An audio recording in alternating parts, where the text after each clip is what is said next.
জাহান্নামের আগুন এত ভয়ঙ্কর, দুনিয়ার আগুন হাতে লাগলে হাত জ্বলে, পা জ্বলে না, পায়ে লাগলে পা জ্বলবে, হাত জ্বলবে না। আর জাহান্নামের আগুন এত কঠিন, আরে হাসরের ময়দানে সব নারী পুরুষ উলঙ্গ দাঁড়াবে, জমিনটা সূর্যের গরমে তামা হয়ে যাবে, মানুষের মাথার মগজগুলো ভাতের মারের মতো ফুটতে থাকবে। ওরে নবীরা পর্যন্ত কান্না শুরু করবে। ওরে অন্যদিকে জাহান্নামের আওয়াজ, জাহান্নাম চিল্লায় বলবে আল্লাহ বেনামাজি কই, গুনাহগারগুলো আমার পেটে দাও। জাহান্নামের চিৎকারে হাসরের ময়দান থরথর করে কেঁপে উঠবে। আল্লাহ নিজেও রাগান্বিত আওয়াজ দিবেন আর বলবেন লিমানিল মুলকুল ইয়াউম লিল্লাহিল ওয়াহিদিল কাহ্হার। আমার আল্লাহ এমন রাগান্বিত আওয়াজ দিবেন, হাসরের ময়দানটা থরথর করে কেঁপে উঠবে। রহমতের নবী বলেন আয়েশা, হাসরের ময়দানের এত ভয়ঙ্কর হালাত, এত কঠিন অবস্থা হবে। আরে নবী বলেন একজন মানুষের জীবনের সব নেক আমল, তবে একটা নেক আমলের টান পইরা গেছে। আল্লাহ বলে একটা নেকের অভাবে এখন তুমি জাহান্নামে যাইবা। কয় না, একটা নেক অন্য জায়গা থেকে নিয়ে আসো। আল্লাহর রসুল বলেন ওই বান্দাকে আল্লাহ বলবে দেখো তোমার ছেলে মেয়েরা একটা নেক দেয়নি। কয় নেকের টান, কয় নেক, এক নেকের টানে দৌড়ায়, একটা নেক পাইলেই জান্নাত। ছেলের কাছে যাবে, এই ছেলে একটা নেক দে। ছেলে বলবে আমার বাবা ছিল, তবে তুমি যে আমার বাবা বিশ্বাস করি না, যাও। স্ত্রীর কাছে যাবে, বলবে তুমি আমার স্বামী বলে বিশ্বাস করি না। লোকটা পাগলের মতো হাসরের মাঠে দৌড়াবে। হঠাৎ করে দেখবে বুড়া বৈশা রইছে, বইয়া কয় এই তুমি দৌড়াও কেন? বলে আমার একটা নেকের অভাব, আমি জাহান্নামে যাবো, ভয়ে কান্দি। আরে আমার জীবনে কোনো ভালো আমল নাই, শুধু গুনাহ গুনাহ গুনাহ গুনাহ, তবে একটা নেক আমার আছে, ওই নেকটা তুই লইয়া যা। কারণ আমি এক নেক দিয়ে তো জান্নাত পাবো না, আমি যদি তোরে একটা নেক দেওয়ার কারণে জান্নাত পাবো, আমার কলিজা ঠান্ডা হবে। অন্তত আমার একটা ভাইকে আমি উপকার কইরা জান্নাতে দিতে পারলাম। কেমন মায়া, কেমন মোহাব্বত। লোকটা একটা নেক নিয়ে দৌড় আমার মালিকের দরবারে হাজির। হে মালিক, একটা নেক পেয়ে গেছি। ছেলে দিছে? কয় না। মেয়ে দিছে? না। স্ত্রী? না। মা বাবা? না। কে দিছে? কয়েক বুড়া একটা নেক দিয়া দিছে, তার আর কোনো নেক নাই, সব গুনাহ। আল্লাহ কয় নিয়ে আসো। আল্লাহ তো সব জানেন। বুড়ারে আইসা হাজির, সামনে কাও বুড়া তুমি এর নেক দিছুনি? কয় হ্যাঁ। কেন? আল্লাহ আমি দেখছি আমার আমল নামা ওজনে আমার কোনো নেক নাই, সব গুনাহ গুনাহ গুনাহ, আমার পুরা জীবনীটা গুনাহে ভরা, তবে একটা ভালো কাজ আমার আছে, একটা নেক। চিন্তা করে দেখছি এই নেক দিয়ে তো আমি জান্নাত পাবো না, আমার ভাইকে আমি দিছি, অন্তত আমার ভাই জান্নাতে চলে যাক। আল্লাহ বলে এমন কঠিন সময় যে মা সন্তানের পরিচয় দেয় না, যেই সময় কেউ কারো আপন হয়ে আসে না, এই মুসিবতে তুমি ওরে একটু সহযোগিতা করেছো, তুমি যে একটু দয়া করছো, ওরে বড় দয়াময় তো আমি আল্লাহ, আমার থেকে বড় দয়াময় কেউ নাই। তুই আমার বান্দাকে একটা নেক দিয়া বিপদের সময় যে উপকার করেছো, আমি আল্লাহ আমার দয়ার পাওয়ারে তোকেও জান্নাত দিয়ে দিলাম। ওয়ামা আরসালনাকা ইল্লা রাহমাতাল লিল আলামিন। আল্লাহ বলেন হে রাসূল করিম সাল্লাল্লাহু আলাইহি ওয়া আলিহি ওয়াসাল্লাম, আমি আপনাকে পৃথিবীতে প্রেরণ করি নাই, হ্যাঁ করেছি জগৎসমূহের রহমত হিসেবে। নবীজি বলেন কুল্লু উম্মতি ইয়াদখুলুনাল জান্নাতা ইল্লা মান আবা। কিলা মান আবা? ক্বালা মান আতাআনি দাখালাল জান্নাহ ওয়া মান আসানি ফাকাদ আবা। নবীজি বললেন সমস্ত উম্মতরা জান্নাতে যাবে। খুব খেয়াল করেন, সমস্ত উম্মতরা কোথায় যাবে?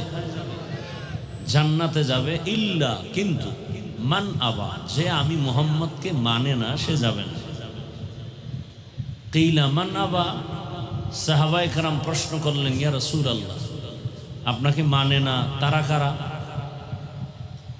নবীজি জবাব দিতে গিয়ে বললেন, মান আতাআনি দাখালাল জান্নাহ, যে আমার অনুসরণ করবে সে জান্নাতি, ওমান আসানি ফাকাদ আবা, যে আমার বিরোধিতা করবে সে আমাকে অস্বীকারকারী হিসাবে জাহান্নামী। তর্জমা বলা শেষ, এবার সংক্ষেপ কিছু ব্যাখ্যা, বুঝার চেষ্টা করবেন। আসলে এখানে চিৎকার দেওয়া, স্লোগান দেওয়া মাকসাদ না, আসল বুঝ ঠিক করা। বয়ান আপনারা সব জানেন, শুধু বুঝের অভাব। দেখেন এখানে সবাই কিন্তু আমরা মুসলমান, আপনার আমার আল্লাহ এক, নবী এক, কোরআন এক, কাবা এক, ধর্ম এক, কালেমা এক, দুনিয়াতে আসছি সিস্টেম এক, বিদায় বেলা কাফনের সংখ্যা এক, কবরের সাইজ এক, কবরের প্রশ্নতাও এক, কাফনের সংখ্যা এক, কালারও এক। কথা ঠিক না? আমি হাফিজুর রহমানের সম্মানে কেউ একটা কাফন বাড়ায় দিবে? আপনাদের এলাকার গরিব মানুষ মরে গেলে একটা কাফন কমানো হবে? কাপড়ের উপরে লেখা থাকবে বড় হুজুরের লাশ। কিসের বাহাদুর? তাহলে আপনারাও মুসলমান, আমিও মুসলমান, আপনাদের আমার আল্লাহ এক, নবী এক, সব এক। তাহলে আপনাকে বয়ান করব কেন? আপনি তো আল্লাহ মানেন, নবী মানেন, কোরআন বুঝেন, হাদিস বুঝেন, আখেরাত বুঝেন, আপনাকে বয়ান করব কেন?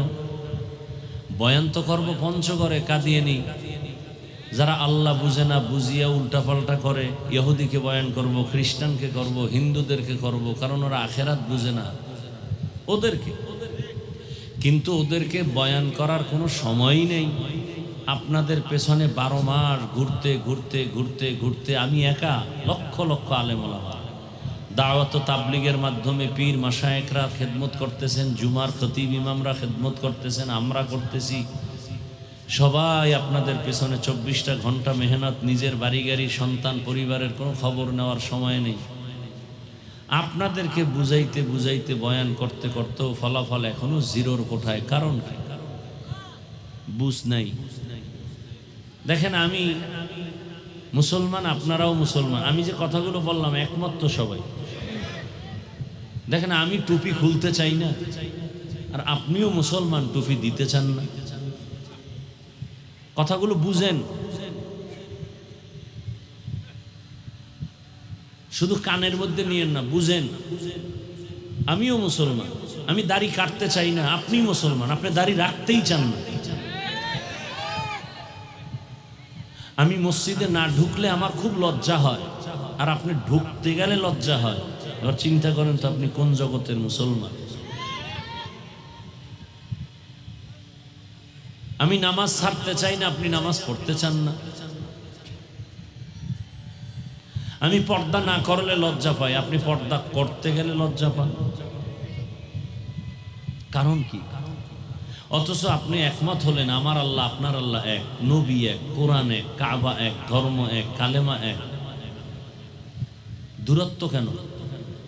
বরং আপনাকে আমি আলাদা করে টুপির ফজিলতের বয়ান দিতে হবে, না হয় আপনি মানবেন না, তাও দলিল দিতে হবে।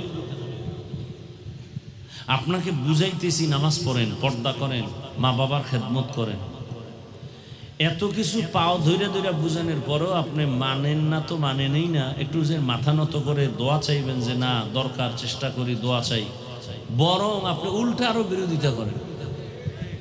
তাহলে আপনার কপালটা কত নষ্ট।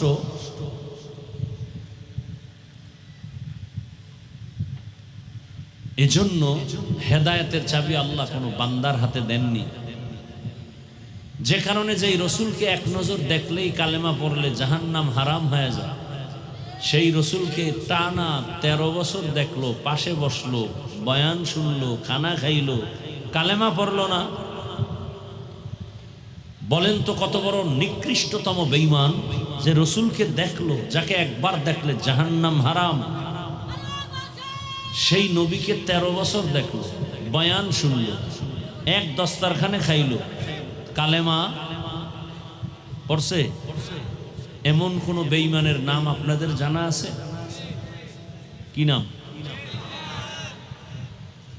এর নাম কফাল। এর নাম ভিন্ন দিকে 27 বছরের একটা যুবক সন্তান তরবারি নিয়ে যায় রসুলকে জবাই করবে। কয় বছরের? কয় বছর? রসুলকে জবাই করতে গিয়া তরবারি নিয়ে দৌড়াচ্ছে। রসুলের চেহারা দেখলো, তরবারি ফেলে বলে আমাকে কালেমা পড়ায় না। 13 বছর বয়ান শুনেও কালেমা পড়ে না, সেও কপাল। আর রসুলকে জবাই করতে গিয়ে 27 বছরের যুবক কালেমাওয়ালা হয়ে গেল, এটাও কপাল। অনেক দূর থেকে আপনারা আসছেন ওয়াজে যাই বলে, কিন্তু কপাল খারাপ, প্যান্ডেলে ঢুকতে পারে নাই। ওই যে বললাম দোকানে পাটে গল্প গুজবে আছে, এর নাম কপাল। হ্যাঁ, আবার একদল প্যান্ডেলে বসছে ঠিকই, কিন্তু মোবাইলকে সামনে রেখে কলবের দরজাটাকে বন্ধ করে দিছে, কপাল। আর একদল বয়ান শুনবে ঠিকই, মোনাজাতটা না দিয়ে চলে যাবে, এরকমও কিছু কপালওয়ালা আছে। এই জন্য আল্লাহ বলে। আচ্ছা, এই বাচ্চাদের কারণে তো আমার অনেক ডিস্টার্ব হইতেছে।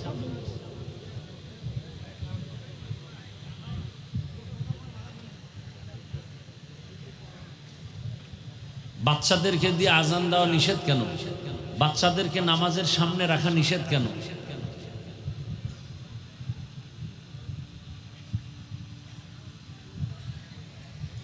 আমরা পারি না। একটা লোক উঠে গেলে আমার বয়ান নষ্ট হয়ে যায়, পারি না। কারণ আমি কলিজার ভেতর থেকে মহব্বত, চূড়ান্ত মহব্বত নিয়ে বয়ান করি। একটা মানুষ নি যদি বলে হাফিজ পাও ধর, আমি নামাজ পড়ব, আমি নিচে নেমে আসব, এই দরদ নিয়ে বয়ান করি। মনে করি বরকত নষ্ট হয়ে গেল কিনা। কারণ থানা, এটা কোন থানা? হ্যাঁ, কাউনিয়া থানা। একটা যুবক অপরাধের কারণে পুলিশের হাতে গ্রেফতার, থানায় নিয়ে বেতের বাড়ি দিছে, কিন্তু কান্না নেই। আর ওয়াজের প্যান্ডেলে বসে আল্লাহ ওলিরা বয়ান করে, মানুষ কাঁদতেছে। কারণ কি? ওকে মারলো কে? থানায় নিয়ে পুলিশে বেতের বাড়ি দেয়, কান্না নাই, চোখে পানি নেই। আর কোরআনের বাগানে এসা বয়ান যখন শুরু হয়, মানুষ পেছনে অনেক যুবকরা কাঁদে, ওকে মারে কে? এটা তো সেই প্যান্ডেল। যতক্ষণে প্যান্ডেল আছে অনবরত আল্লাহর রহমত আসতেছে, অনবরত। কেন ডিস্টার্ব করবেন?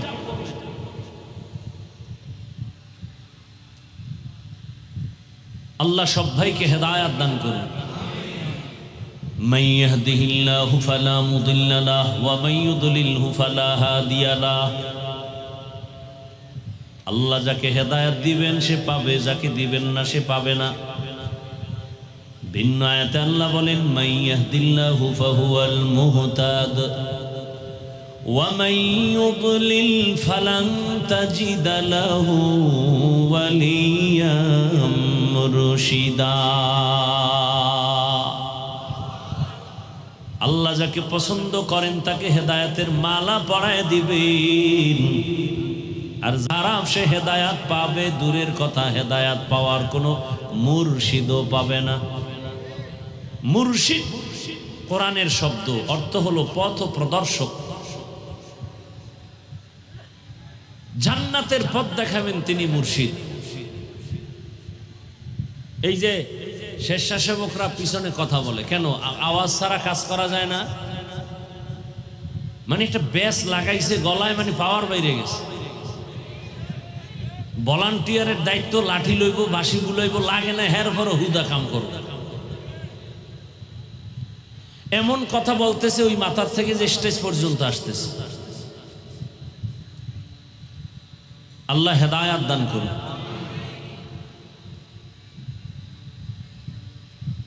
আয়াত হাদিসের তরজমা বলা শেষ, এবার ব্যাখ্যা শুনুন। কিছু হাদিসটার ব্যাখ্যা করি 5 মিনিট, খেয়াল করেন। রহমতের নবী বললেন কুল্লু উম্মতি ইয়াদখুলুনাল জান্নাতা ইল্লা মান আবা। দুনিয়ার সব উম্মত জান্নাতে যাবে, যারা রাসূল মানে না তারা যাবে না। সাহাবায়ে কেরাম বললেন মান আবা ইয়া রাসূলুল্লাহ। রহমতের নবী আপনাকে মানে না, তারা কারা? এখন আমি যদি বলি আপনি রসুল মানেন না, আপনি বলেন আমি মানি না, একটা কিলাকিলি। নবী কয় আমি বলে দিই, ঝগড়া করো না। সাহাবায়ে কেরাম বললেন, ইয়া রাসূলুল্লাহ, আপনাকে কে মানে কে মানে না? নবী কথাটার জবাব দিতে গিয়ে একটু ভালোবাসার আওয়াজ দিয়েছেন, মান আতাআনি দাখালাল জান্নাহ, যে ব্যক্তি আমার অনুসরণ করবে সে জান্নাতে যাবে। সাহাবায়ে কেরামের প্রশ্ন ছিল আপনাকে মানে না, তারা কারা? নবী জবাবটা ডাইরেক্ট না দিয়ে আগে মোহাব্বতের আওয়াজ দিলেন, কারণ রহমতের নবী তো কথায় বেশি দয়া। নবী বললেন যে আমাকে অনুসরণ করবে সে জান্নাতে যাবে। এবার আপনাদের থেকে জানতে চাই, নবীজি বললেন যে রসুলকে অনুসরণ করবে, ফ্যানটা বেশি সমস্যা, কমানো যায় না, তা আরো দূরে দিতে হবে, এমনি গলা বসা, অনেক দূরে নিতে হবে, অনেক। পিছন থেকে দিলে হইতো, ওদিক থেকে ওই যে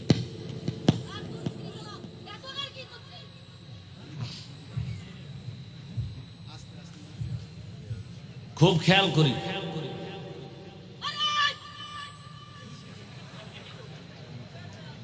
রসুল সাহাবায়ে কেরাম প্রশ্ন করলেন, ইয়া রাসূলুল্লাহ, আপনাকে মানে না কারা? নবী জবাব দিতে গিয়ে আগে বললেন, যারা আমার অনুসরণ করে সে জান্নাত পাবে, সে জান্নাতে। এবার বিপরীত কথাটা কি দাঁড়াবে আপনারা বলেন, খেয়াল করেন নেই?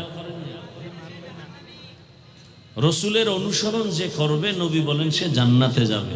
যে রসুলের অনুসরণ করবে না সে জান্নাতে। কিন্তু রসুল এ কথা বলেন। আবারও খেয়াল করে শুনেন, নবীজি বললেন যে আমার অনুসরণ করবে সে জান্নাতে যাবে। বিপরীত কথা দাঁড়ায়, যে অনুসরণ করবে না সে জাহান্নামে যাবে। কিন্তু রসুল এ কথা বলেননি। যে অনুসরণ করবে না সে জাহান্নামে যাবে এ কথা নবী বলেননি। নবী কি বলছেন? মান আসানি ফাকাদ আবা, যারা আমার বিরোধিতা করবে তারা জাহান্নামে যাবে। এখান থেকে কি বুঝলাম? যারা নবীর অনুসরণের পথে নাই তারা দুই দল, একদল নবীর দরদি আর একদল বিরোধী, একদল নবীর আগ্রহী আর একদল বিদ্রোহী। যেমন একটা যুবকরে জিজ্ঞাসা করলাম ডান দিক থেকে, এই যুবক, তুমি নামাজ পড়ো না কেন? খেয়াল করিয়ে যুবক বলে, হুজুর নামাজের দরকার, চেষ্টা করি, পারি না, দোয়া করবেন, আরো চেষ্টা করব। কি বুঝলেন? আগ্রহী না বিদ্রোহী? দরদি না বিরোধী? বাম দিক থেকে একটা যুবকরে জিজ্ঞাসা করলাম, ভাই তুমি নামাজ পড়ো না কেন? প্রশ্নটা করা মাত্রই আমাকে বলল, না পড়লে অসুবিধা কি? এরকম বেদ্যব আছে না নাই? কি বুঝলেন ওর কথায়? আগ্রহী না বিদ্রোহী?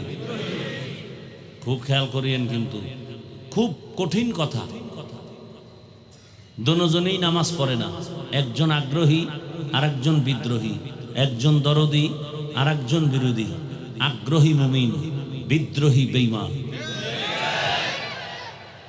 খুব কঠিন কথা, কিন্তু দুইজনই দাড়ি রাখে না, আগ্রহী মুমিন, বিদ্রোহী বেঈমান। দুজনই নামাজ পড়ে না, একজন মুমিন আর একজন বেঈমান। যে নামাজ না পড়িয়েও আফসোস করে পড়া দরকার সে মুমিন, তাকে গালি দেওয়া যাবে না। আর যে নামাজ বাদ দিয়া অন্তরে আগ্রহ নাই, বরং বিদ্রোহের আগুন জ্বলে, নামাজ পড়ে লাভ নাই, নামাজ পড়ার কি লাভ, না পড়লে অসুবিধা কি?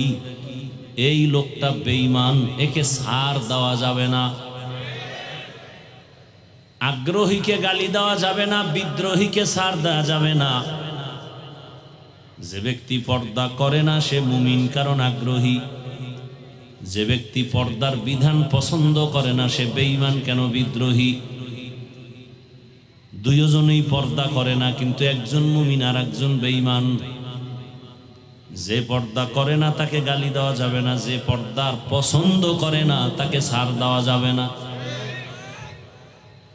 ব্যবধান আছে না নেই? একজন ইসলামের রাজনীতি করে না কেন? মনে আশা আছে, সুযোগ পেলে করবে, মুমিন আগ্রহী। আর একজনে বলে ইসলামের রাজনীতি নাই, বিদ্রোহী মানে বেঈমান, তাকে ছাড় দেওয়া যাবে না। আচ্ছা, আমাকে একটা প্রশ্নের জবাব দেন, তাল মিলাইয়েন না, খুব বুঝা শুনে জবাব দিন। কিয়ামত পর্যন্ত যত মানুষ আসবে, কিয়ামত পর্যন্ত দুনিয়াতে যত মানুষ আসবে, অনাগত যত সমস্যা হতে পারে, সব বিষয়ের সমাধান কি কোরআন হাদিস তথা ইসলামে আছে? আমি কিন্তু বলছি তাল মিলাবেন না, জেনে শুনে বলবেন। আমি ওয়াজ করি খুব হালকা ভাষায়, কিন্তু খুব কঠিন। হয়তো ইমানও নাইলে বেঈমানও বের হয়ে যাবে। কথা সব কাটছাট, কোনো প্যাচ গোছের কথা নাই, ঝামেলা নেই, সোজা কথা। আল্লাহর কোরআন ইসলাম হাদিসে কি মানুষের জীবনের সব বিষয়ের সমাধান আছে না নাই? কতটুকু আছে? 50 না 100? সন্দেহ? কোন দিকের দুর্বলতা? আমি যেটা আপনাদের থেকে শুনছি তাতে আমার মনে হয় আপনারা জবাবটা ঠিক মতো দেন নাই। আমি কি শুনছি? আমি শুনছি কোরআন শরীফ সব দিক থেকে পারফেক্ট, একদিকের দুর্বল। আমি আপনাদের থেকে শুনছি ইসলামটা পরিপূর্ণ, তবে এক সাইড দিয়া ইসলামও দুর্বল। কি আপনারা কি দুর্বল কোরআন মানেন? আপনারা কি দুর্বল ইসলাম মানেন? তাহলে কেন বলেন সব আছে, সব আছে, সব আছে, রাষ্ট্রের ব্যাপারে কোরআনে কিছুই নাই? তাহলে বোঝা গেল কোরআন সব দিক থেকে পাওয়ারফুল, রাষ্ট্রের বেলায় কোরআন শরীফ দুর্বল। ইসলামটা সব দিক থেকে পারফেক্ট, রাষ্ট্রীয় বেলায় ইসলামে কোনো সমাধান নাই। বরং আমি আসরের আগেও বলে আসছি, সারা বাংলাদেশে বলি ভালো করে লিখো, যুবকদের এত মহাব্বতের আবদার করি, 200 টাকা দিয়ে একটা ব্যানার বানাবি 2 ফিট 3 ফিট, বানায় বানায় বাজারে বাজারে মোড়ে মোড়ে ব্যানারগুলো লাগায় দেওয়ার স্লোগান লেখো, পৃথিবীতে শ্রেষ্ঠ পবিত্র রাজনীতি ইসলামী রাজনীতি, আর সব হলো নাপাক, সব নাপাক। একমাত্র পবিত্র রাজনীতির নাম। এবার আমাকে আবার বলেন, সুলাইমান পয়গম্বর গোটা দুনিয়া শাসন করছেন, জানেননি? কোরআনে সে ঘটনা আসেনি? গোটা পৃথিবী শাসন করেছেন জুলকারনাইন, ঘটনা কোরআনে আসেনি? ইউসুফ নবী মিশরের অর্থমন্ত্রী ছিলেন, ঘটনা কোরআনে আসেনি? রহমতের নবী মদিনার রাষ্ট্র পরিচালনা করছেন, ঘটনা ইসলামে আসেনি?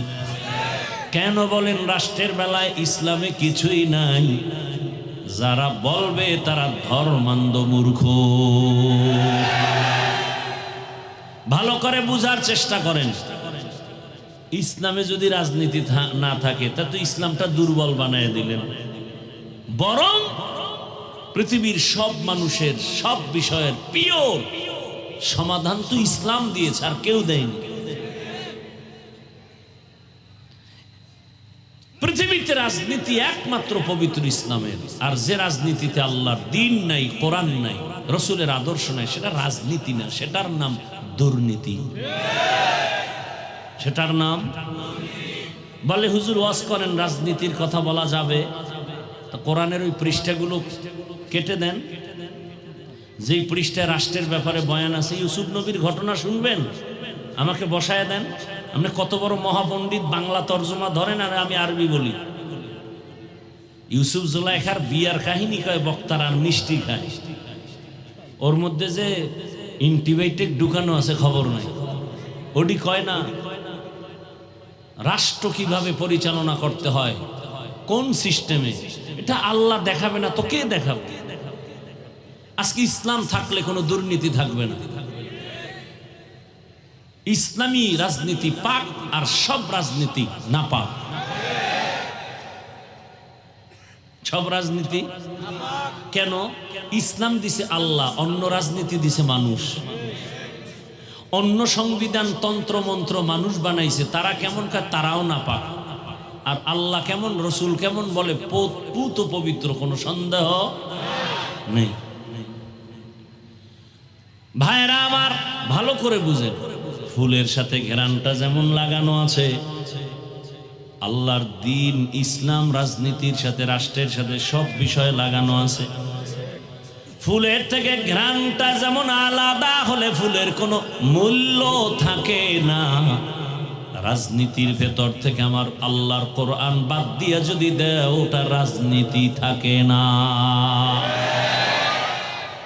তুকু যাও সুন্নতে আহমদ কুজা বা মুহাম্মদ কৈবুদ নিসবত তোরা মান আহাব্বা সুন্নতি কৌলে রসুল মজদায়ে কানা মাই হাম কুন কবুল।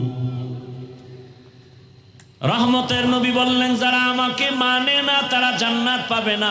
কথাটা এমন না যারা আমাকে মানবে তারা জান্নাতে যাবে, যারা আমার অনুসরণ করবে না জান্নাতে যাবে না। কথাটা কিন্তু এমন না, বরং নবী বলেন যারা আমার বিরোধিতা করবে তারা আমাকে মানে না হিসাবে গণ্য হবে।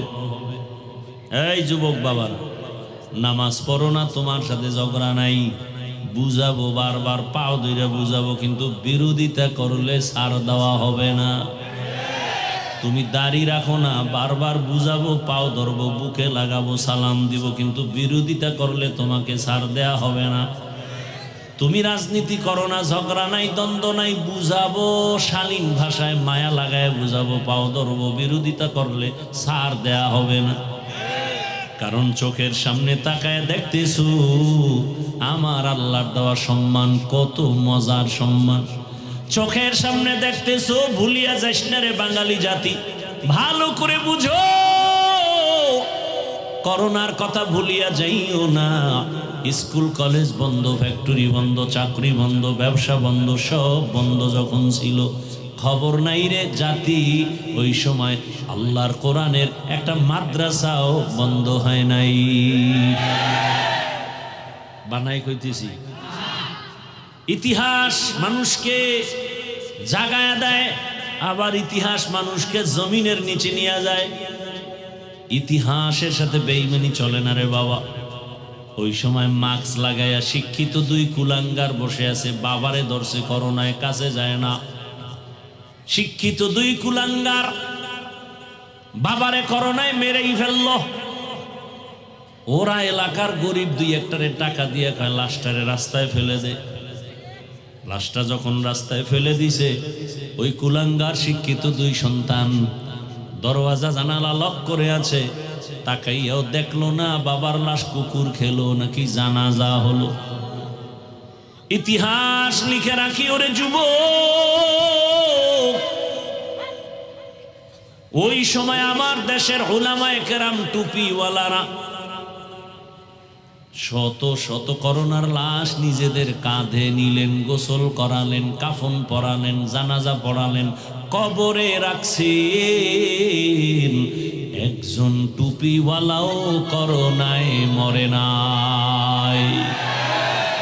हकीकत से तो दुनिया बेखबर है, दुनिया की नुमाइश पर नजर है।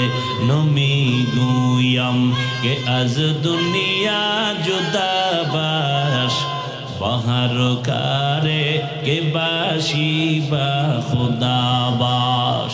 जिसते दुनिया अज खुदा गाफिल बुदन, निकामाशो नकरा हो फरजिंदजान।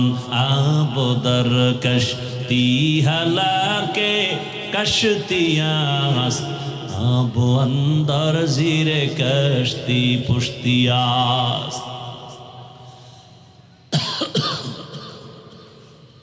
ভিতর একটা জ্বলন আছে। তো ভিতর বলতে বুঝেননি কিছু? আমগো বডির ভিতর বুঝেন? এটার নাম কলব। এটা চলে গেলে রূহ, আসল জিনিস, তখন এই ধর পড়ে থাকে, বলে মানুষ নাই তো, এই পড়ে আছে কে, বলে লাশ। জিন্দেগি মে বন্দগি তু করনা হে, जिंदगी में बंदगी तू करना है, जिंदगी बे बंदगी शर्मिंदा है, जिंदगी बे बंदगी शर्मिंदा है। दुनिया में हो दुनिया का तलबगार न हो, बाजार से गुजर हो खरीदार न हो। ये दुनिया एक मिसल कागज फूल है, ये दुनिया एक मिसल कागज फूल है, जिंदगी में बंदगी तू करना है, जिंदगी में बंदगी तू करना है, जिंदगी बे बंदगी शर्मिंदा है, जिंदगी बे बंदगी शर्मिंदा है। जिंदगी में बंदगी कुन बंदगी, जिंदगी बे बंदगी शर्मिंदगी। হায়াতের আর কয়দিন আছে রে বাবা, কয়দিন? ইদানিং যত মরণের খবর পাই, বেশিরভাগ অল্প বয়সের যুবক যুবতীর মরণের খবর। এই ফেসবুকের গোলাম বাবারা, কয়েকদিন আগে দেখছো নাকি বিদেশ থেকে টাকা আর স্বর্ণ নিয়ে আসছে বাড়িতে বেড়াবার জন্য। ঢাকা এয়ারপোর্টে নামার পরে স্ত্রী সন্তান গাড়ি নিয়ে হাজির, স্বামী বেচারা যুবক গাড়িতে বাড়িতে রওয়ানা। কাছাকাছি যাওয়ার পরে হঠাৎ গাড়ি রাস্তার পাশে পানিতে পড়ে গেল। কয়দিন আগের ঘটনা। সারা রাত আকাম করো, দেখবি কেমনে গুলো। সারা রাত ঘরে বসে মোবাইল চালাওয়ার, চোখের জেনা, কানের জেনা, অন্তরের জেনা, জবানের জেনা করে করে রাত কাটাও। চেহারার মধ্যে কোনো আকর্ষণ নাই, কোনো নূর নাই, দেখলে কোনো মায়া লাগে না, এমন কপাল পুরে ফেলেছো রে বাবা। লেখাপড়া ধ্বংস করেছো, তোর জীবনটা যে কতই নষ্ট তোর খবর নাই। না জীবনে চাকরি পাবি, না জীবনে দাঁড়াতে পারবি, চরিত্রের কোনো ভালাই নাই, লেখাপড়াও নাই। এই মোবাইল মোবাইল করে মায়েরে কত গালি দিছো, এই মোবাইল মোবাইল করে শিক্ষকের সাথে কত বেয়াদবি করেছো, এই মোবাইলকে কেন্দ্র করে কত বাবার সাথে বেয়াদবি করেছো, এই মোবাইল মোবাইল করিয়া কত আপনজনেরে তুই দুশ্মন বানাইছো। মা যদি একটু বরদোয়া দিয়েই দেয়, খোদার কসম মরার আগে বিছানায় পড়ে যাবি, কোনো লেখাপড়াও তোর জীবনের সফলতা আসবে না, কসম আল্লাহর বলে গেল। কারণ দুইটা অন্যায় করলে শাস্তি মরার আগে হয়, রসুলের হাদিস। কয়টা অন্যায়? দুইটা অপরাধ আছে, করলেই শাস্তি মরার পরে না আগেই। قال رسول الله صلى الله عليه وآله وسلم اثنان يعجلهما الله في الدنيا البغي وعقوق الوالدين। দুইটা অপরাধ করলে শাস্তি হবে মরার আগে। এক অপরাধের নাম জুলুম, দ্বিতীয় অপরাধের নাম হলো মা বাবার সাথে বেয়াদবি। আরে রাস্তায় দেখি মাঝে মাঝে বয়ানে যাই, রাস্তার পাশে অনেক পাগল দেখি, উলঙ্গ কিন্তু ইংলিশে কথা বলে। দেখছো যুবকরা, অনেক পাগল দেখছি রাস্তাঘাটে আরবিতে কথা বলে। চিন্তা করলাম একা একা আসলে আরবি শিখলো কই, পাগল ইংলিশ শিখলো কই। হঠাৎ করে আমার মাথায় আসছে, না, পাগল হইয়া ইংরেজি শিখে নাই, আরবি শিখে নাই, স্কুলের ভালো ছাত্র ছিল, বেয়াদবি করার কারণে পাগল হয়ে গেছে। লিকুল্লি শাইইন জিনাতুন ফিল ওয়ারা ওয়া জিনাতুল মারই তামামুল আদাবি আজ খোদা খাহি মে তৌফিক আদব বেআদব মাহরুম গশত আজ ফজলে রা। রাসূলের হাদিসের ব্যাখ্যা শেষ, এবার আয়াতে ঢুকি। ওয়ামা আরসালনাকা ইল্লা রাহমাতাল লিল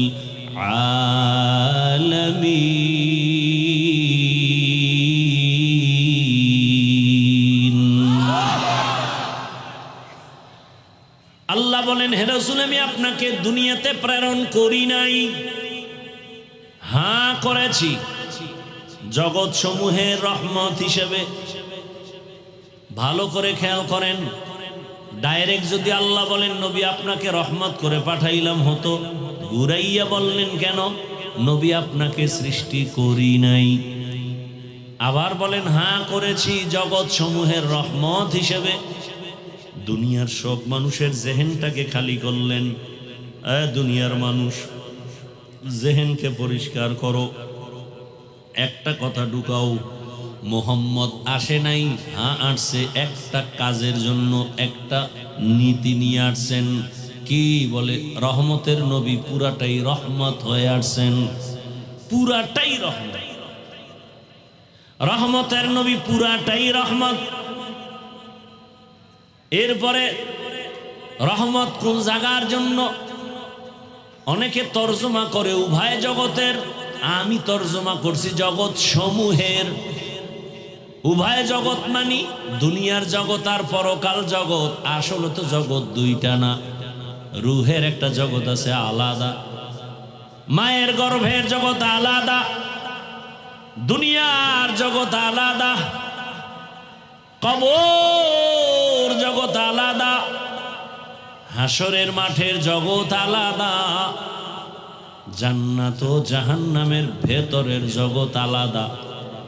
আল্লাহ বলেন এই পুরা জগৎ সমূহের জন্য আমি আল্লাহ হলাম রব, আমার রহমতের নবী হলেন রহমত, আমি হলাম রব্বুল আলামিন, আমার নবী হলেন রহমাতুল লিল আলামিন। ইমামুল আউয়ালিন আল আখিরিন বহরে সদকা রহমাতাল লিল আলামিন সৈয়দুল কাউনাইন খাতমুল মুরসালিন আখির আমদ বুদে ফখরুল আউয়ালিন। ওগো নবীর উম্মতেরা,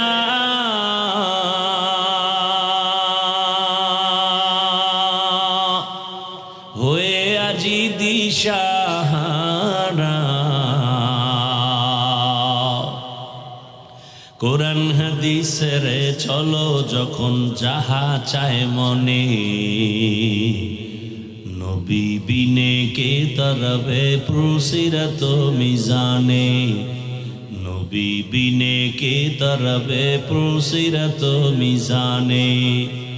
উম্মতের কান্ডারি নবী,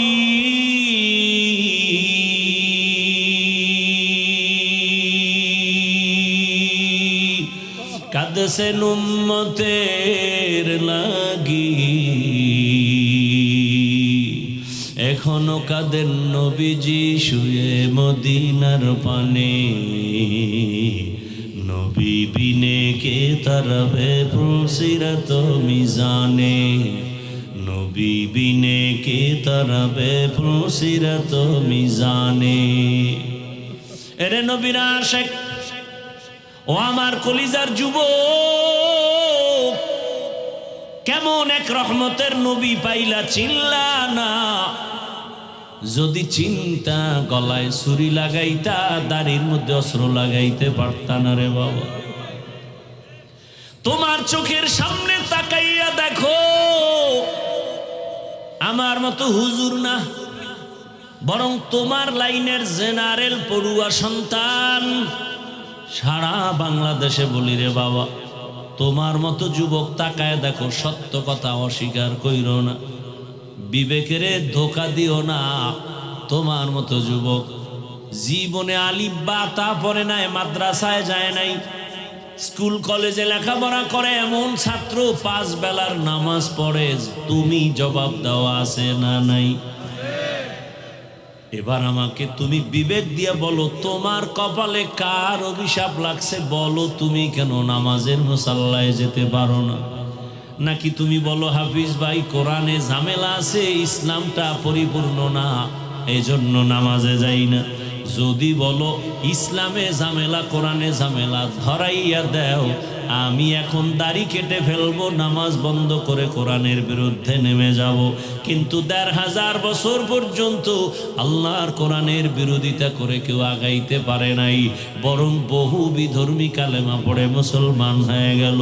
এরে আল্লাহর বান্দারা, অতএব চিন্তা করে দেখো, আমার আল্লাহর কোরআন যদি তোমার অন্তর বলে সত্য, যত বয়ান করছেন আমার আল্লাহ সব বয়ান সত্য, কোনো মিথ্যা।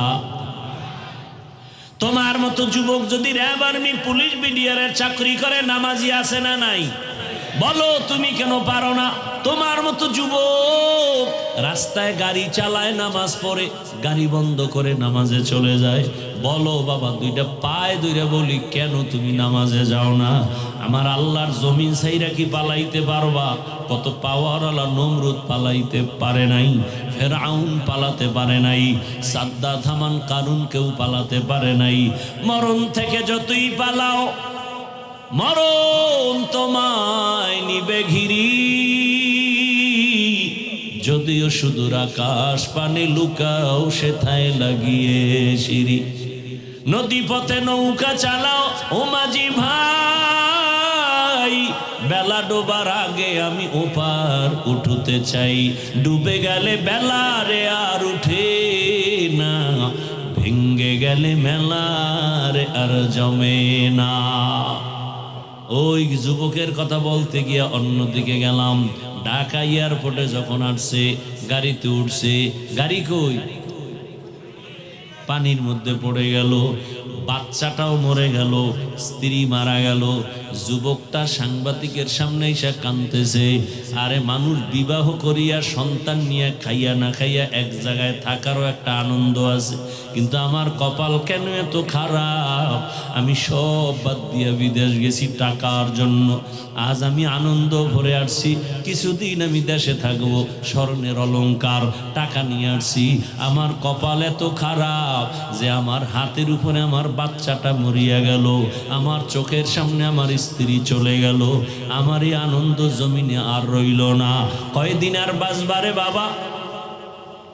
চোখের সামনে শুধু যুবকের লাশ আর লাশ। কয়দিন? আজকে তুমি সুস্থ অবস্থায় বয়ান শুনো, কালকে তুমি বাসায় যেয়ে ঘুমায় যাবা, রাতে তো আর ঘুমাবা না, তুমি তো ঘুমাবা কালকে, আজকে তো আর ঘুম নাই, কারণ তোমার ডিউটি মোবাইল। বাসায় গিয়া মা বাধা দিলেও মায়ের গালি দিবা, তারপরও মোবাইল চালানো বন্ধ করবা না। মোবাইলটা চালায় টালায় যখন ঘুমায় যাবা, ঘুমের থেকে তুমি 10টা 11টায় উঠার কথা, কিন্তু 12টা বাজে, মা ডাকতেছে, খবর নেই, বাবাই উঠে না কেন?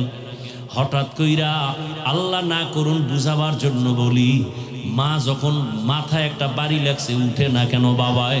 হঠাৎ দরজায় নক করছে, সন্তান আওয়াজ দেয় না, মা দরজা ধাক্কা দিয়ে ভেতরে গিয়ে দেখে বাবার শরীরে একটু টাচ করছে, দেখে পুরা বডি পাথরের মতো শক্ত ঠান্ডা।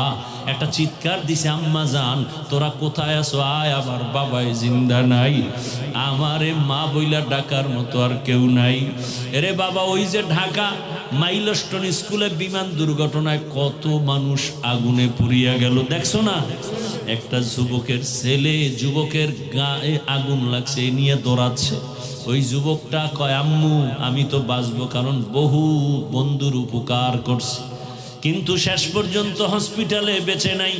ওদিকে আমার এক মুসল্লি, জুমার বন্ধু মানুষ, তার বাচ্চা পড়ে স্কুলের ভিতরে, মা গেছে দুপুরবেলা আগায় আনতে, মা ঢুকছে গেট দিয়া গিয়া রুমের মধ্যে আটকায় গেছে, বাচ্চা অন্য গেট দিয়া বের হয়ে গেছে। মা আটকাইয়া আগুনে পুড়িয়া গেছে। রাত্র 10টায় খবর আসছে মা নাই, লাশও পাওয়া যায় না। এই বাচ্চাটা ভাইকে সেই জুমায়, গত জুমায় বললাম আপনার বাচ্চাদের খবর কি? লোকটা চোখের পানি ছেড়ে কাঁদে। ওই বাচ্চাটা বলছে মা বলি আমার ডাক দিব কাকে, আমার মা নাই। আমার সামনে চোখের পানি। লোকটা বলে হুজুর কি বলবো, বাচ্চা আমার 3টা, 2 ছেলে 1 কন্যা। ওরে যা দেই সব কিছু দিতেছি, কিন্তু বাচ্চাগুলো কিছুই বলে না। আমি বাবা বুঝতেছি সব পায়, কিন্তু মায়েরে দেখতে পায় না। ডানেও তাকায় বামে তাকায়, মনে হয় মাকে তালাশ করে। জীবনে আর মায়ের চেহারা দেখতে পারবে না। ও যুবক বাবা, আগামীকাল যদি মৌতের বিছনায় পড়ে যাও, দেখবা কি হালাত। তোমার গায়ের গেঞ্জিটা তোমার আপন লোক বেলেট দিয়ে কেটে কেটে খুলে রাখবে। আমি হাফিজুর রহমানের ঘড়িটা আর একজনের হাতে দিয়ে বলবে এটা আমার ঘড়ি, হাফিজের ঘড়ি না।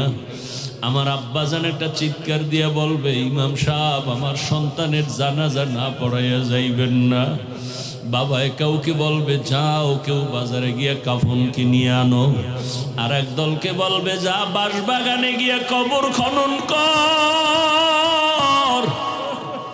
আর এক দলকে বলবে তাড়াতাড়ি গরম পানি কর, চিরবিদায়ের গোসল গরম পানি কর।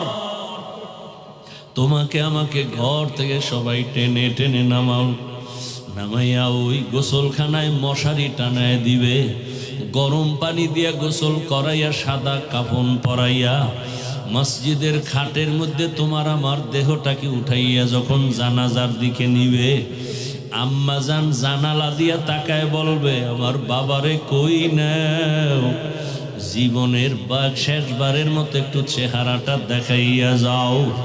আমি আমার বাবার চেহারাটা একবার শেষবারে দেখে নেই। ও আল্লাহর বান্দারা, জানাজা পড়ায় যখন কবরের দেশে নিয়ে যাবে, এমন এক বাঁশবাগান যেখানে দিনেও যাইতে বড় ভয় লাগে, সবাই ওখানে পাড়াইয়া পাড়াইয়া মাটি দিয়া কেউ নাই। এখন তুমি আমি একা, ডানে বামে মাটি, উপরে মাটি, অন্ধকার, একটা বালিশ নাই, বিছানাও নাই।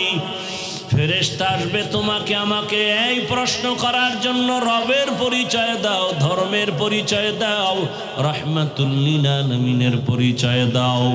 ও বাবা, যদি কালেমা না পড়িয়া আজরাইলের হাতে যাও, ওই কবরে একটা প্রশ্নের জবাবও দিতে পারবা না। আমার আল্লাহর গায়বী আওয়াজ কুদরতিভাবে শুরু হয়ে যাবে। নবীজি বলেন আমার আল্লাহ বলবেন ফেরেশতা ওকে ধর, দুনিয়াতে অনেক ছাড় দিছি, সুযোগ দিয়েছি, আর দেওয়া হবে না। আমার দেওয়া পানি, আমার দেওয়া সূর্যের আলো, চাঁদের আলো, জমিনের ফসল, গাছের ফল, নদীর মাছ খাইলো। আলেম ওলামারা পায়ে ধরে ধরে নামাজের বয়ান করলো, শুনলো না, মানলো না। এমন না ফরমান যে নিজেও নামাজ পড়ে না, অন্যে পড়ে তাও পছন্দ করে না। নিজেও হালাল খায় না, অন্যে খায় তাও পছন্দ করে না। নিজেও দাড়ি রাখে না, অন্যে দাড়ি রাখলে তাও পছন্দ করে না। নিজে পর্দা করে না, অন্যেরা পর্দা করে তাও পছন্দ করে না। নবী বলেন আমার আল্লাহর কুদরতি গায়বী আওয়াজ আসতে থাকবে, কবরের সাথে জাহান্নামের সাথে রাস্তা বানায়া দাও। কবরটা জাহান্নামের আগুনে ভরিয়া যাবে। একটা না দুইটা না সাপ। আল্লাহ বলবেন আরে কবরের মাটি, এই বেনামাজি নাফরমানকে দুই দিক থেকে জোরে জোরে চাপ দাও। এত জোরে জোরে চাপ দিবে পাঁজরের হাড় চুরমার হয়ে যাবে।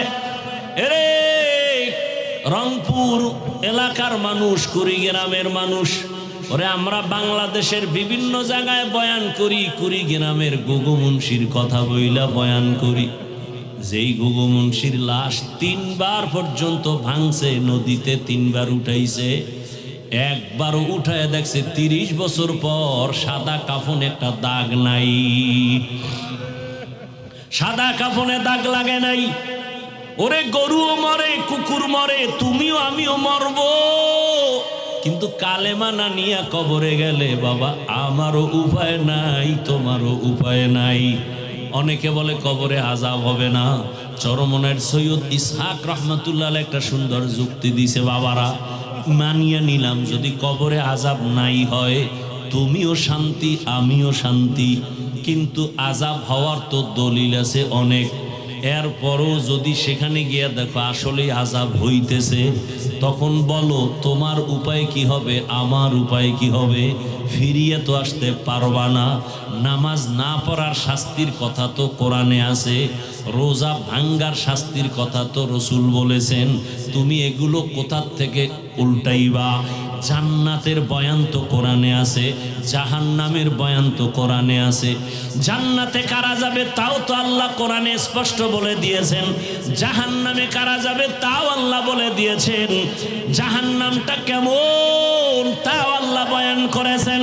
ওয়াইলুল লিকুল্লি হুমাযাতিল লুমাযা আল্লাযী জামাআ মালান ওয়া আদ্দাদা ইয়াহসাবু আন্না মালাহু আখলাদা কাল্লা লা ইউনবাযান্না ফিল হুতামা ওয়া মা আদরাকা মাল হুতামা নারুল্লাহিল মুকাদা।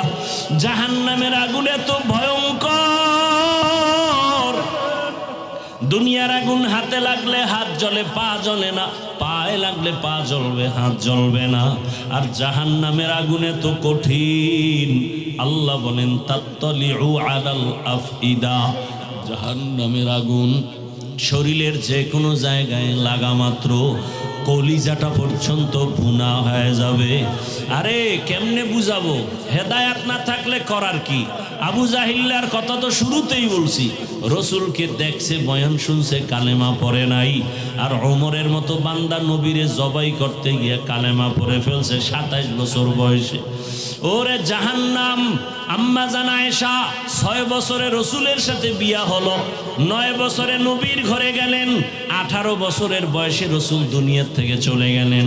আম্মা জান কয়, আমি একদিন দেখি আমার রুমের মধ্যে বসে রসুল গুনগুন গুনগুন করে কান্না করে। আমি আয়েশা ভয় পেয়ে গেছি, নবী না জানি আমার বেয়াদবি হয়ে গেছে। ও নবী আপনি কাঁদেন কেন? নবী বলেন, আয়েশা 2টা কথা মনে পড়লে আমি বেশি কান্না করি। এক, আমার জীবনের কষ্টের একটা সাথী ছিল খাদিজা, ওই খাদিজার কথা যখন আমার মনে পড়ে চোখের পানি ধরে রাখতে পারি না। আর একটার কারণে বেশি কাঁদি, হাসরের ময়দানের কথা যখন মনে হয়, আমার গরিব উম্মতের কি উপায় হবে সেই চিন্তায় আমি বসে বসে কান্না করি। আরে হাসরের ময়দানে সব নারী পুরুষ উলঙ্গ দাঁড়াবে, জমিনটা সূর্যের গরমে তামা হয়ে যাবে, মানুষের মাথার মগজগুলো ভাতের মারের মতো ফুটতে থাকবে। ওরে নবীরা পর্যন্ত কান্না শুরু করবেন। ওরে অন্যদিকে জাহান্নামের আওয়াজ, জাহান্নাম চিল্লায় বলবে, আল্লাহ বেনামাজি কই, গুনাহগারগুলো আমার পেটে দাও। জাহান্নামের চিৎকারে হাসরের ময়দান থরথর করে কেঁপে উঠবে। আল্লাহ নিজেও রাগান্বিত আওয়াজ দিবেন আর বলবেন, লিমানিল মুলকুল ইয়াউম লিল্লাহিল ওয়াহিদিল কাহ্হার। আমার আল্লাহ এমন রাগান্বিত আওয়াজ দিবেন, হাসরের ময়দানটা থরথর করে কেঁপে উঠবে। রহমতের নবী বলেন, আয়েশা হাসরের ময়দানের এত ভয়ঙ্কর হালাত, এত কঠিন অবস্থা হবে। আরে নবী বলেন, একজন মানুষের জীবনে সব নেক আমল, তবে একটা নেক আমলের টান পইরা গেছে। আল্লাহ বলে, একটা নেকের অভাবে এখন তুমি জাহান্নামে যাইবা। কয় না, একটা নেক অন্য জায়গা থেকে নিয়ে আসো। আল্লাহর রসুল বলেন, ওই বান্দাকে আল্লাহ বলবে, দেখো তোমার ছেলে মেয়েরা একটা নেক দেয়নি। কয় নেকের টান? কয় নেক? এক নেকের টানে দৌড়ায়, একটা নেক পাইলেই জান্নাত। ছেলের কাছে যাবে, এই ছেলে একটা নেক দে। ছেলে বলবে, আমার বাবা ছিল, তবে তুমি যে আমার বাবা বিশ্বাস করি না, যাও। স্ত্রীর কাছে যাবে, বলবে তুমি আমার স্বামী বলে বিশ্বাস করি না। লোকটা পাগলের মতো হাসরের মাঠে দৌড়াবে। হঠাৎ করে দেখবে এক বুড়া বইসা রইছে, বইয়া কয় এই তুমি দৌড়াও কেন? বলে আমার একটা নেকের অভাব, আমি জাহান্নামে যাবো, ভয়ে কান্দি। পারে আমার জীবনে কোনো ভালো আমল নাই, শুধু গুনাহ গুনাহ গুনাহ গুনাহ, তবে একটা নেক আমার আছে, ওই নেকটা তুই লইয়া যা, কারণ আমি এক নেক দিয়ে তো জান্নাত পাবো না। আমি যদি তোরে একটা নেক দেওয়ার কারণে জান্নাত পাবো, আমার কলিজা ঠান্ডা হবে, অন্তত আমার একটা ভাইকে আমি উপকার করে জান্নাতে দিতে পারলাম। কেমন মায়া, কেমন মোহাব্বত! লোকটা একটা নেক নিয়ে দৌড় আমার মালিকের দরবারে হাজির। হে মালিক, একটা নেক পেয়ে গেছি। ছেলে দিছে? কয় না। মেয়ে দিছে? না। স্ত্রী? না। মা বাবা? না। কে দিছে? কয়েক বুড়া একটা নেক দিয়া দিছে, তার আর কোনো নেক নাই, সব গুনাহ। আল্লাহ কয় নিয়ে আসো। আল্লাহ তো সব জানেন। বুড়ারে আইসা হাজির সামনে। কয় ও বুড়া, তুমি এর নেক দিছুনি? কয় হ্যাঁ। কেন? আল্লাহ আমি দেখছি আমার আমল নামা ওজনে আমার কোনো নেক নাই, সব গুনাহ গুনাহ গুনাহ, আমার পুরা জীবনীটা গুনাহে ভরা, তবে একটা ভালো কাজ আমার আছে, একটা নেক। চিন্তা করে দেখছি এই নেক দিয়ে তো আমি জান্নাত পাবো না, আমার ভাইকে আমি দিছি, অন্তত আমার ভাই জান্নাতে চলে যাক। আল্লাহ বলে এমন কঠিন সময় যে মা সন্তানের পরিচয় দেয় না, যেই সময় কেউ কারো আপন হয়ে আসে না, এই মুসিবতে তুমি ওরে একটু সহযোগিতা করেছো, তুমি যে একটু দয়া করছো, ওরে বড় দয়াময় তো আমি আল্লাহ, আমার থেকে বড় দয়াময় কেউ নাই। তুই আমার বান্দাকে একটা নেক দিয়া বিপদের সময় যে উপকার করেছো, আমি আল্লাহ আমার দয়ার পাওয়ারে তোকেও জান্নাত দিয়ে দিলাম। ও যুবক বাবারা, আল্লাহর কাছে তওবা করো, মনেরে বুঝাও দুনিয়াতে তো রং তামাশা কম করলা না, পার্কে পার্কে কম দৌড়াইলা না, মোবাইলে গুনাহ কম করো নাই, নামাজ দাড়ি পর্দার বিরুদ্ধে কম চলো নাই, আর কত কোন দিন মরণ হবে জানা নাই রে বাবা। এখনো সময় আছে, মনে মনে আমার আল্লাহকে ডাকো আর তওবা করো। ও আল্লাহ, আমার মতো জেনারেল লাইনের যুবক যদি স্কুল কলেজে পড়ে, নামাজ পড়ে, আমার কপাল কেন খারাপ। আমার মতো যুবক যদি রাস্তায় গাড়ি চালায়, কৃষিকাজ করে, নদীতে মাছ ধরে, নামাজ পড়ে, আমি কেন পারবো না? ও আল্লাহ, জীবনের গুনাহ তো করেই ফেলছি, তওবার নিয়ত করলাম, আর দাড়ি কাটবো না, নামাজ ছাড়বো না, বেপর্দায় চলবো না, মা বাবার সাথে বেয়াদবি করবো না, শিক্ষকের দোয়া নিয়ে, ওলামায়ে কেরামের দোয়া পরামর্শ নিয়ে, নবীর আদর্শ মেনে চলবো। ও পর্দার আড়ালের আম্মা জানেরা, বোনেরা, আপনার মতো কত মা এই এলাকায় এখনো আছে, বোন আছে, বেপর্দায় চলে না, নামাজ ছাড়ে না, স্বামীর মাল নষ্ট করে না, মোবাইলে সময় ব্যয় করে না। এরে আম্মা জানেরা, আপনারা কেন পারবেন না? আপনাদের এত সম্মান, আপনারা নবীদের মায়ের মতো মা, সাহাবায়ে কেরামের মায়ের মতো মা, আলেমের মায়ের মতো মা, এখনো কেন তওবা করেন না? কয়দিন আর বাঁচবেন? আল্লাহর কাছে তওবা করেন, আর একটা আদর্শ সন্তান দুনিয়াতে রেখে যান। সন্তানকে ডাক্তার বানাবেন, তবে বেয়াদব বানাবেন না। সন্তানের ব্যবহারে কোনো আলেম, শিক্ষক, মা বাপ যেন কষ্ট না পায়। ইঞ্জিনিয়ার বানাবেন, প্রফেসর বানাবেন, আদবওয়ালা, কোরআন পড়ানেওয়ালা বানায় যান। সন্তান ডাক্তার হলেও কোরআন পড়ি আপনাদের জন্য দোয়া করবে, নামাজ পড়বে, নিজের জীবন ধন্য হবে, আপনিও দোয়া পাবেন। এখনো সময় আছে, তওবা করেন। ও বুড়া বাবারা, আপনাদের মতো কত বুড়ারা মসজিদে গিয়া 5 বেলার নামাজ আদায় করে, আপনারা কেন পারবেন না? কয়দিন আর দুনিয়ায় বাঁচবেন? এখনো সময় আছে, তওবা করে নেন। মনে মনে আল্লাহকে বলেন, আর জীবনে গুনার কাছেও যাব না। তওবার নিয়ত যদি অন্তরে থাকে, মুনাফিকি না থাকে, খাঁটি নিয়তে দুটো হাত আল্লাহকে দেখায় দেন। আয় আল্লাহ, হাতগুলো কবুল করে নেন, তওবা কবুল করে নেন, তওবার উপরে মজবুত হইয়া চলার তৌফিক দান করেন, আমিন। আলহামদুলিল্লাহি রাব্বিল আলামিন, ওয়াসসালাতু ওয়াসসালামু আলা সাইয়্যিদিল আমবিয়াই ওয়াল মুরসালিন ওয়া আলা আলিহি ওয়া আসহাবিহি আজমাইন। ইয়া আরহামার রাহিমিন, আরহামার রাহিমিন ইয়া আরহামার রাহিমিন রব্বিরহামহুমা কামা রাব্বায়ানি সগীরা اللهم إنك عفو كريم تحب العفو فاعف عنا اللهم إنا نسألك رضاك والجنة ونعوذ بك من سخطك والنار ও দয়ার মালিক আমরা গুনার বোঝা নিয়ে আপনার দরওয়াজায় তওবার নিয়তে হাত তুলেছি আয় আল্লাহ জীবনে অনেক গুনাহ করে ফেলেছি আমার গুনার খবর আমার মা বাবা আপনজন কেউ জানে না যদি আমার গুনার খবর আমার আপনজনেরা জানতো সম্মানের নজরে দেখতো না আমার মা তাড়ায় দিত আমার স্ত্রী যদি জানতো আমি গুনাহ করেছি আমাকে তাড়ায় দিত আমার থেকে চলে যাইতো সন্তান যদি জানতো আমি কত বড় গুনাহগার আমারে বাবা বলে ডাকতো না ও আল্লাহ আপনি কত দয়ার মালিক আপনি জানেন আমি হাতের দ্বারা কত গুনাহ করেছি চোখের দ্বারা কত গুনাহ করেছি জবানের দ্বারা কত গুনাহ করেছি ও আল্লাহ আপনি তো জানেন আপনি তো দেখছেন আমি অন্তরের কল্পনায় কত গুনাহ করেছি আপনি রাগ করিয়া পানিও বন্ধ করেন নাই বাতাস বন্ধ করেন নাই খানাও বন্ধ করেন নাই ও আল্লাহ বরং আপনি বারবার ডাকেন আয় তওবার দরজায় আয় ও আল্লাহ আজকে আমরা তওবার দরওয়াজায় হাজির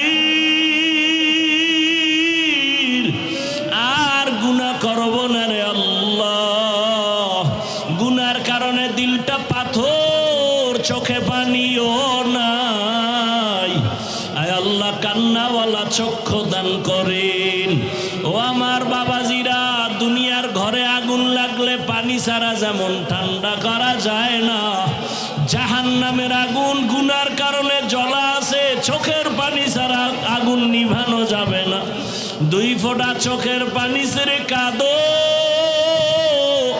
যদি কান্না না আসে ডানে বামে দেখো কার চোখে পানি আছে কান্নাওয়ালার কাছে দোয়া চাও কান্নাওয়ালার দোয়া খালি ফেরত যাবে না ও আল্লাহ আমাদের জীবনের গুনাহ মাফ করে দেন আমাদের তওবা কবুল করে নেন গুনাহের প্রতি ঘৃণা জমায়া দেন আয় আল্লাহ মা বাবাদেরকে কবুল করে নেন আয় আল্লাহ তাআলা তওবার উপরে মৃত্যু পর্যন্ত মজবুত হয়ে চলার তৌফিক দান করেন আয় আল্লাহ মাহফিল কবুল করে নেন আয়োজনকারী সহযোগিতাকারীদেরকে কবুল করে নেন আয় আল্লাহ এলাকায় শান্তি দান করেন মা বোনদের আবেদা পর্দাওয়ালা বানায় দেন সন্তানগুলো নেককার বানায় দেন লেখাপড়া পরীক্ষার্থীদেরকে কামিয়াবি দান করেন আয় আল্লাহ আমার কলিজার যুবকদের দিনের খাদেম বানায় দেন আয় আল্লাহ এই যুবকগুলো তো এখন গানের প্যান্ডেলে থাকলে কিছুই করার ছিল না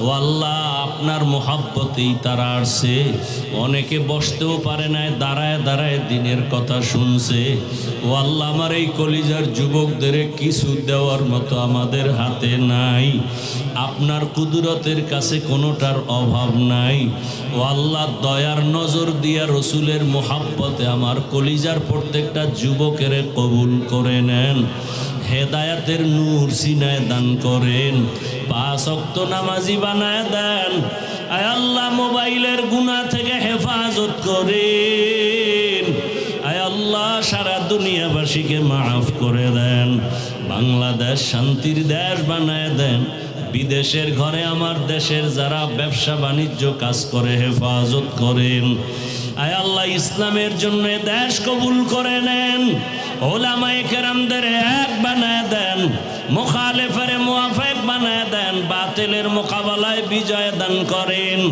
আয় আল্লাহ সুন্নাতওয়ালা জিন্দেগি দান করেন ইজ্জতের জীবন দান করেন মাদ্রাসাগুলো কবুল করে নেন মসজিদগুলো কবুল করে নেন অন্যান্য শিক্ষা প্রতিষ্ঠানগুলো রসুলের আদর্শে কবুল করে নেন আয় আল্লাহ আদবওয়ালা বিনয়ী জিন্দেগি দান করেন বেয়াদবির থেকে হেফাজত করেন চলার পথে ইজ্জতের সাথে আপনাদেরকে হেফাজত করেন আয় আল্লাহ তাআলা আমাদের দিল থেকে রিয়া হাসাদ কিবির দূর করে ইখলাস ও তাকওয়া দান করেন। আয় আল্লাহ নামাজ কাজা হওয়া থেকে হেফাজত করেন। আওয়াজে কথায় রুহানিয়াতে স্পষ্টতা রূহ বাড়ায়া দেন। আয় আল্লাহ ইলম ও হিকমত আমলে বরকত বাড়ায়া দেন।